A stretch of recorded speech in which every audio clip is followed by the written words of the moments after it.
नमस्कार विद्यार्थी मित्रांनो, स्वागत आहे तुमचं आजच्या नवीन व्हिडिओमध्ये। तर आज आपण 27 फेब्रुवारी 2025 च्या चालू घडामोडी पाहत आहोत। यामध्ये आपण खूप महत्त्वाचे काही 10 प्रश्न आणि त्यांची महत्त्वाची माहिती पाहण्याचा प्रयत्न केलेला आहे मित्रांनो। आणि या प्रश्नाचे स्पष्टीकरण आपण डिटेलमध्ये घेण्याचा प्रयत्न केलेला आहे मित्रांनो। आणि तुम्हाला जर या व्हिडिओची PDF हवी असेल ना, तर व्हिडिओच्या डिस्क्रिप्शन बॉक्समध्ये आपल्या टेलिग्राम चॅनलची लिंक आहे। तेथे तुम्हाला सर्व व्हिडिओच्या PDF अगदी फ्रीमध्ये मिळतील। तर मित्रांनो, थोडाही वेळ वाया न घालवता आपण या व्हिडिओला सुरुवात करूयात।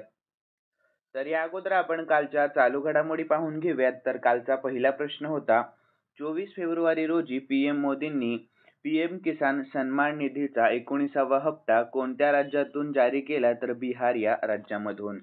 यानंतर सलग तिसऱ्या वर्षी पक्षी गणनेत कोणत्या राज्याने भारतामध्ये अव्वल स्थान पटकावले आहे? तर पश्चिम बंगाल या। पुढील प्रश्न, कोणत्या राज्याच्या वन व्यवस्थापन प्रकल्पाला स्कॉच पुरस्काराने सन्मानित करण्यात आले? तर नागालँड या।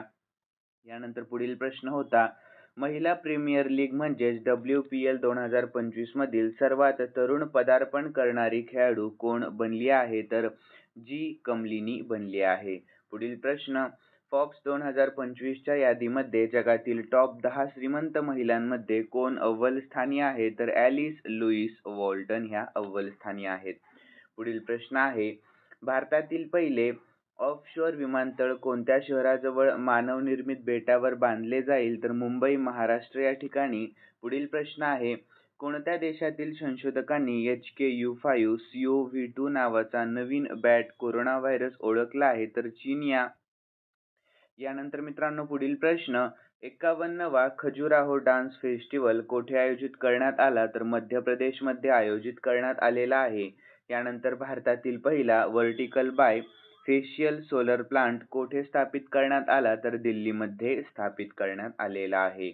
यानंतर कोणत्या बँकेने वन मॅन ऑफिस उपक्रम सुरू केला आहे? तर LIC या बँकेने। यानंतर विद्यार्थी मित्रांनो, आपण आजच्या चालू घडामोडी पाहूया। तर आजचा पहिलाच प्रश्न असणार आहे, कोणत्या फुटबॉल क्लबने इंडियन सुपर लीग म्हणजेच ISL चे विजेते शील्ड जिंकले आहे? तर याचे योग्य उत्तर आहे option A, Mohan Bagan super giant. ठीक आहे, लक्षात ठेवा। तर याविषयी आपण महत्त्वाची माहिती पाहून घेऊया। शॉर्टमध्ये आहे मित्रांनो, तर Mohun Bagan super giant football क्लबने Kolkata येथील विवेकानंद युवा भारती क्रीडांगण स्टेडियमवर ओडिशा FC क्लबचा 1-0 असा पराभव करून त्यांचे दुसरे इंडियन सुपर लीग ISL विजेते शील्ड जिंकले आहे। तर मोहन बागान सुपर जायंट्स पुढील AFC चॅम्पियन्स लीग 2 हंगामासाठी पात्र ठरले आहेत। पुढील प्रश्न पाहूया। तर Knight Commander of the Most Excellent Order of the British Empire हा पुरस्कार नुकताच कोणाला मिळालेला आहे? तर याचे योग्य उत्तर आहे ऑप्शन ए, सुनील भारती मित्तल यांना मिळालेला आहे। तर याविषयी आपण महत्त्वाची माहिती पाहून घेऊयात मित्रांनो। तर भारती एंटरप्राइजेसचे संस्थापक आणि चेअरमन सुनील भारती मित्तल यांना युनायटेड किंगडम आणि भारत यांच्यातील व्यावसायिक संबंधांना प्रगती करण्यासाठी Knight Commander of the Most Excellent Order of the British Empire हे चिन्ह मिळाले आहे। पुढील प्रश्न पाहूया। तर कोणता विमानतळ सर्वोत्कृष्ट सुरक्षा पुरस्कार म्हणजेच गोल्डन ट्रॉफी जिंकणारा पहिला भारतीय विमानतळ ठरला आहे? तर याचे योग्य उत्तर आहे ऑप्शन ए, मोपा विमानतळ। कोणते? तर मोपा विमानतळ। तर याविषयी आपण महत्त्वाची माहिती पाहून घेऊयात। तर GMR Goa international airport limited म्हणजेच GGIAL द्वारे संचलित मनोहर आंतरराष्ट्रीय विमानतळ GOX NSCI सुरक्षा पुरस्कार 2024 मध्ये सेवा क्षेत्रातील श्रेणीमध्ये सर्वोत्कृष्ट सुरक्षा पुरस्कार म्हणजेच गोल्डन ट्रॉफी जिंकणारा पहिला भारतीय विमानतळ बनला आहे। तर हा पुरस्कार मुंबईमध्ये देण्यात आलेला आहे, हे लक्षात ठेवा मित्रांनो। यानंतर पुढील प्रश्न आहे, तर ग्लोबल फायर पॉवर रँकिंग 2025 नुसार संरक्षण बजेटच्या बाबतीत कोणता देश अव्वल स्थानावर राहिलेला आहे? तर याचे योग्य उत्तर आहे ऑप्शन ए, अमेरिका हा देश। कोणता? तर अमेरिका। तर याविषयी आपण महत्त्वाची माहिती पाहूयात। तर international institute for strategic studies म्हणजेच IISS च्या अलीकडील अहवालानुसार 2024 मध्ये जागतिक संरक्षण खर्च $2.46 ट्रिलियन पर्यंत पोहोचणार आहे, जे 2023 मधील $2.24 ट्रिलियन डॉलरच्या तुलनेत लक्षणीय वाढ दर्शवते. यानंतर जागतिक जीडीपी मध्ये संरक्षण खर्चाचा सरासरी हिस्सा 1.9% पर्यंत वाढला आहे. तर ही वाढ प्रामुख्याने युरोप, मध्य पूर्व, उत्तर आफ्रिका आणि आशियातील वाढत्या सुरक्षा धोक्यांमुळे आणि भूराजकीय तणावामुळे आहे. यानंतर पुढील प्रश्न, तर सचिन तेंडुलकरचा विक्रम मोडून सर्वात जलद 14,000 वनडे धावा करणारा खेळाडू कोण बनला? तर याचे योग्य उत्तर आहे ऑप्शन सी, विराट कोहली बनला आहे. कोण? तर विराट कोहली. तर याविषयी आपण महत्त्वाची माहिती पाहूयात. तर विराट कोहलीने सचिन तेंडुलकरचा विक्रम मोडला आणि सर्वात जलद 14,000 वनडे धावा करणारा खेळाडू बनला आहे. तर 23 फेब्रुवारी रोजी दुबई आंतरराष्ट्रीय क्रिकेट स्टेडियमवर पाकिस्तान विरुद्ध चॅम्पियन्स ट्रॉफी 2025 सामन्यात विराट कोहली 14,000 एकदिवसीय धावा करणारा सर्वात जलद फलंदाज बनला आहे. तर कोहलीने सचिन तेंडुलकरला मागे टाकले आहे. तर 300 डावांनी त्याने केवळ 287 डावांमध्ये ही कामगिरी केली आहे. यानंतर सचिन तेंडुलकर आणि श्रीलंकेचा कुमार संगकारा 378 डाव यांच्यासह हा टप्पा गाठणारा कोहली हा केवळ तिसरा फलंदाज आहे. यानंतर पुढील प्रश्न, तर कोणत्या बँकेने वित्तीय साक्षरता सप्ताह 2025 सुरू केला आहे? तर याचे योग्य उत्तर आहे ऑप्शन ए, आरबीआय या बँकेने. कोणत्या? तर आरबीआय या बँकेने. तर याविषयी आपण महत्त्वाची माहिती पाहूयात. तर आरबीआयचा लॉंग फॉर्म आहे रिझर्व्ह बँक ऑफ इंडिया. मुख्यालय मुंबई, महाराष्ट्रामध्ये आहे आणि स्थापना झाली आरबीआय बँकेची तर 1 एप्रिल 1935 मध्ये. आणि गव्हर्नर कोण आहेत सध्याचे? तर संजय मल्होत्रा हे सध्याचे गव्हर्नर आहेत.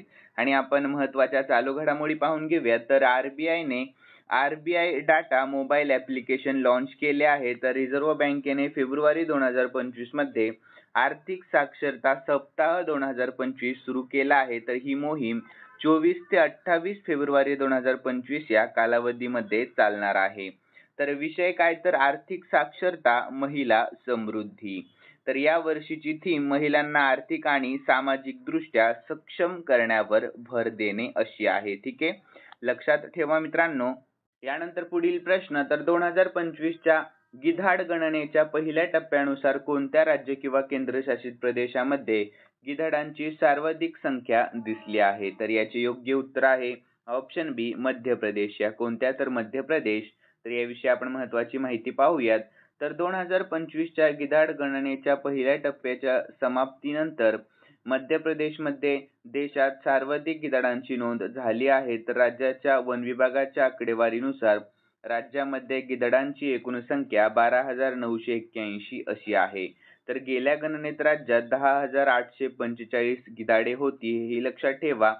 आणि गिधाडे गणनेचा दुसरा टप्पा राज्य वन विभाग 29 एप्रिल 2025 रोजी आयोजित करेल. तर 2025 गिधाड गणनेचा पहिला टप्पा 17 ते 19 फेब्रुवारी 2025 दरम्यान मध्य प्रदेश वन विभागाकडून आयोजित करण्यात आला होता. तर राज्यातील सर्व वन क्षेत्रे, राष्ट्रीय उद्याने, व्याघ्र प्रकल्प आणि अभयारण्ये ही जनगणना करण्यात आली आहे. तर वन विभाग 2016 पासून राज्यामध्ये गिधाडांची गणना करत आहे. तर 2016 मध्ये राज्यात 6,999 गिधाडे होती. यानंतर पुढील प्रश्न, जॉन मॅकफॉल आंतरराष्ट्रीय अंतराळ स्थानक मोहिमेसाठी निवडलेला पहिला अपंग अंतराळवीर कोणत्या देशाचा आहे? तर याचे योग्य उत्तर ऑप्शन सी, ब्रिटनिया देशाचा. कोणत्या? तर ब्रिटनिया देशाचा. तर याविषयी आपण महत्त्वाची माहिती पाहून घेऊया. तर जॉन मॅकफॉल हे ब्रिटनचे रहिवासी आहेत. तर तो पॅरालिम्पियन आहे आणि शारीरिक अपंगत्व असूनही भविष्यातील अंतराळ मोहिमेसाठी युरोपियन स्पेस एजन्सीने त्यांची निवड केली आहे. यानंतर पुढील प्रश्न, तर फेब्रुवारी 2025 मध्ये जर्मनीचे पुढील चान्सलर म्हणून नुकतीच कोणाची नियुक्ती करण्यात आलेली आहे? तर याचे योग्य उत्तर आहे ऑप्शन ए, फ्रेडरिक मर्झ यांची नियुक्ती करण्यात आलेली आहे. नुकतीच कोणाची? तर फ्रेडरिक मर्झ यांची. तर याविषयी आपण महत्त्वाची माहिती पाहूयात. तर 23 फेब्रुवारी 2025 रोजी जर्मनीचे पुराणमतवादी विरोधी नेते फ्रेडरिक मर्झ यांनी राष्ट्रीय निवडणुकीत विजय मिळवला आणि त्यांना जर्मनीचे पुढील चान्सलर म्हणून नियुक्त केले आहे. तर जर्मनीची राजधानी आहे बर्लिन, चलन आहे युरो. यानंतर विद्यार्थी मित्रांनो 10वा आणि शेवटचा प्रश्न आहे. प्रश्नाकडे लक्ष द्या, महत्त्वाचा प्रश्न आहे. तर साक्षीदारांच्या सुरक्षिततेची खात्री करण्यासाठी नुकत्याच कोणत्या राज्य सरकारने साक्षी संरक्षण योजना सुरू केलेली आहे?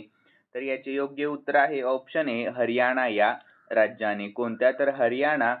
तर यानंतर याविषयी आपण महत्त्वाची माहिती पाहून घेऊया. तर फेब्रुवारी 2025 मध्ये हरियाणा सरकारने हरियाणा विटनेस प्रोटेक्शन स्कीम 2025 सुरू केली आहे. तर राज्याने 3 नवीन फौजदारी कायदे लागू करण्याची तयारी केल्यामुळे ही योजना साक्षीदारांची सुरक्षितता सुनिश्चित करेल. यानंतर ही योजना मृत्यूदंड किंवा आजीवन कारावास किंवा 7 वर्ष आणि त्याहून अधिक कारावास अशा गुन्ह्यांच्या साक्षीदारांना लागू होईल. यानंतर हरियाणाविषयी शॉर्टमध्ये महत्त्वाची माहिती. राजधानी आहे चंदीगड. सध्याचे मुख्यमंत्री नायब सिंग सैनी. सध्याचे राज्यपाल आहेत बंडारू दत्तात्रेय. आणि राष्ट्रीय उद्यान सुलतानपूर राष्ट्रीय उद्यान आणि कालेसर राष्ट्रीय उद्यान. आणि लोकसभेच्या जागा आहेत 10, राज्यसभेच्या जागा आहेत एकूण 5 आणि विधानसभेच्या एकूण 90 जागा आहेत. आणि शेजारील राज्य आहेत एकूण 5. कोणते आहेत? तर पंजाब, हिमाचल प्रदेश, उत्तर प्रदेश, उत्तराखंड आणि राजस्थान. आणि शेजारील केंद्रशासित प्रदेश आहेत 2. कोणते? तर चंदीगड आणि दिल्ली. ठीक आहे मित्रांनो. यानंतर विद्यार्थी मित्रांनो खालील प्रश्न मी स्पेशली तुमच्यासाठी ठेवलेला आहे आणि हा प्रश्न आपण कालच्या चालू घडामोडीमध्ये पाहिला होता. ज्यांनी कालचा व्हिडिओ पाहिलेला असेल त्यांना नक्कीच या प्रश्नाचे उत्तर येईल अशी मी अपेक्षा करतो. तर प्रश्न असा आहे, सलग 3ऱ्या वर्षी पक्षी गणनेत कोणत्या राज्याने भारतात अव्वल स्थान पटकावले आहे? तर याचे योग्य उत्तर तुम्हाला आपल्या कॉमेंट बॉक्समध्ये सांगण्याचा प्रयत्न करायचा आहे मित्रांनो. आणि तुम्हाला जर आजचा व्हिडिओ आवडलेला असेल तर नक्कीच या व्हिडिओला लाईक करा आणि सबस्क्राईब करायला अजिबात विसरू नका. तर चला भेटूयात नवीन व्हिडिओमध्ये. धन्यवाद.